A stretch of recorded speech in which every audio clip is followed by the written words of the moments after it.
آج ہم ایک بہت ہی انتہائی مختصر لیکن نفسیاتی حوالے سے ایک بے حد گہرے ماخذ کا تجزیہ کر رہے ہیں۔ بالکل، اور اصل میں یہ وہ موضوعات ہیں جو بظاہر سادہ لگتے ہیں لیکن ان کی تہیں بہت گہری ہوتی ہیں۔ ہاں بالکل ایسا ہی ہے۔ تو یہ ماخذ ہم نے لیا ہے یوٹیوب چینل قرآنک ورسز کی ایک ویڈیو سے، جس کا عنوان ہے سورہ البقرہ۔ اس میں سورۃ البقرہ کی ایک آیت کا مفہوم بیان ہوا ہے جو کچھ یوں ہے کہ جب ان سے کہا جاتا ہے کہ زمین میں فساد نہ ڈالو تو کہتے ہیں کہ ہم تو اصلاح کرنے والے ہیں، دیکھو یہ بلا شبہ مفسد ہے لیکن خبر نہیں رکھتے۔ یہ جو آخری الفاظ ہے نا، مطلب خبر نہیں رکھتے، یہ پوری انسانی نفسیات کا خلاصہ ہے نا؟ مطلب ہمارا آج کا مشن بھی یہی ہے کہ اس ایک جملے میں جو انسان کی خود فریبی چھپی ہے اس کا کھوج لگائیں، کیونکہ عام طور پہ دیکھیں جب کسی مسئلے کی تشخیص ہوتی ہے، جیسے میڈیکل سائنس میں ہڈی ٹوٹ جائے تو ایکس رے میں وہ سفید لکیر بالکل صاف نظر آ جاتی ہے کہ بھئی یہ رہا مسئلہ۔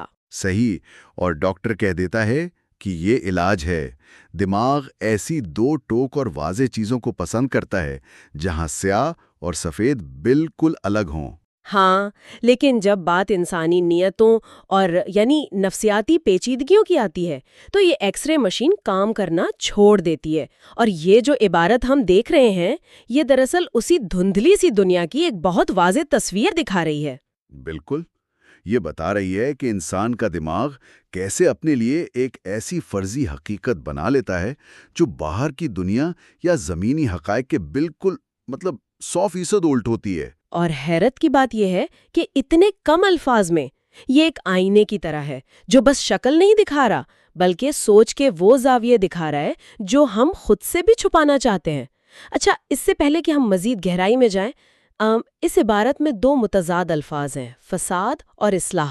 ان کا جو ٹکراؤ ہے اس پر بات کرتے ہیں۔ ضرور، کیونکہ ان الفاظ کو سمجھے بغیر ہم نفسیات تک نہیں پہنچ سکتے۔ جب ہم فساد سنتے ہیں تو فوراً ذہن میں تباہی، خون خرابہ یا لڑائی جھگڑا آتا ہے نا؟ اور عبارت کہہ رہی ہے کہ زمین میں فساد نہ ڈالو، یعنی کوئی بھی ایسا کام نہ کرو جو معاشرے کا توازن بگاڑے۔ اصل میں اس کی لسانی جڑیں ہی یہی ہیں۔ فساد صرف عمارتیں گرانے کا نام نہیں ہے۔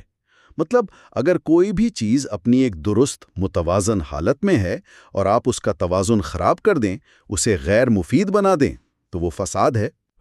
یعنی ایک نیچرل فلو کو روکنا۔ جی، چاہے وہ خاندانی سطح پر رشتوں کا توازن ہو، یا کسی دفتر میں، یا پھر بڑے سماجی پیمانے پر۔ اور اس کے بالکل برعکس، اصلاح کا مطلب ہے اسی بگڑی ہوئی چیز کو واپس اس کی صحیح حالت میں لانا۔ تو یہاں سب سے عجیب بات یہ ہے کہ جو لوگ یہ بگاڑ پیدا کر رہے ہیں، جب انہیں روکا جاتا ہے تو وہ کوئی معذرت نہیں کرتے۔ وہ یہ نہیں کہتے کہ ہاں ہم سے غلطی ہو گئی یا ہمیں اندازہ نہیں تھا۔ وہ ڈٹ کر کہتے ہیں کہ ہم تو اصلاح کرنے والے ہیں۔ یہی تو وہ مقام ہے جہاں سے انسانی دماغ کا کھیل شروع ہوتا ہے۔ اور یہیں سے میرا وہ سوال پیدا ہوتا ہے جس نے مجھے سب سے زیادہ الجھایا ہوا ہے۔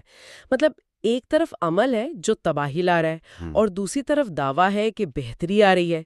یہ تو بالکل ایسا ہے جیسے کوئی کسی نازک سی مشین کو جس میں چھوٹی چھوٹی تاریں ہوں اور کوئی اسے ہتھوڑے سے ٹھیک کرنے بیٹھ جائے۔ بالکل، ہتھوڑے سے ٹھیک کرے، اور اپنے ذہن میں وہ پوری جان لگا کر اصلاح کر رہا ہے، لیکن باہر کھڑے لوگوں کو صاف نظر آ رہا ہے کہ مشین کا کچومر نکل رہا ہے۔ تو عمل اور اس کے نام میں اتنا بڑا فاصلہ کیسے آ جاتا ہے؟ یہ بہت ہی زبردست سوال ہے۔ اس کا جواب جدید نفسیات کے ایک اصطلاح میں چھپا ہے جسے ہم کوگنیٹو ڈسوننس یا ذہنی کھچاؤ کہتے ہیں۔ اچھا، یہ کیسے کام کرتا ہے؟ ہوتا یہ ہے کہ جب انسان کا کوئی عمل اس کے اپنے اندرونی عقیدے سے ٹکراتا ہے تو دماغ میں ایک شدید تکلیف پیدا ہوتی ہے۔ دیکھیں، کوئی بھی انسان شعوری طور پر خود کو ولن یا ظالم نہیں مانتا۔ ہر انسان اپنی کہانی کا ہیرو ہوتا ہے۔ صحیح، ہم سب اپنے آپ کو اچھا ہی سمجھتے ہیں۔ بالکل،